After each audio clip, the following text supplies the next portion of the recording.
শ্রেষ্ঠ বলেছেন, তুমি যাকে আমার চেয়ে বেশি ভালোবাসবে আমি তাকেই তোমার থেকে দূরে নিয়ে যাব এবং তোমাকে একা করে রাখবো।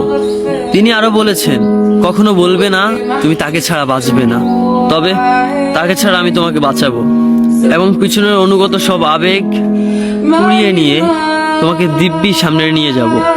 তুমি কি দেখো না, ঋতুরাও বদলে থাকে, ছায়া দেয় যে গাছটা শুকিয়ে গেছে।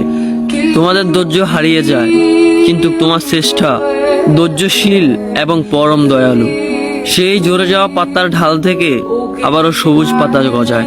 তুমি দেখো না তোমার শ্রেষ্ঠার নিদর্শন, যে মানুষটাকে তুমি নিজের অংশ ভাবতে সেই মানুষটাও একদিন অচেনা হয়ে যায়, তোমার মন ভেঙে যায়।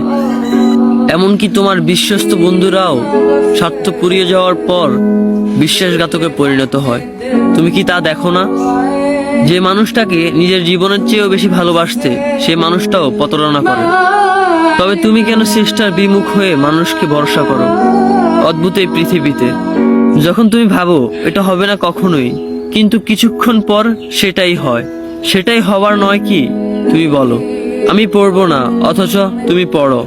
তুমি বলো আমি বিরক্ত হব না, অথচ রোজ তুমি বিরক্ত হও। এবং সবচেয়ে বিচিত্র বিষয় হলো, তুমি বলতে থাকো আমি মরে গেছি, অথচ তুমি বাঁচো। তোমার চেষ্টা তোমাকে বাঁচায়, তোমার চেষ্টা তোমাকে বাঁচিয়ে রাখে। তো শুকরিয়া আদায় করো তোমার সেই সৃষ্টিকর্তা মহান রব্বুল আলামিনের উপর।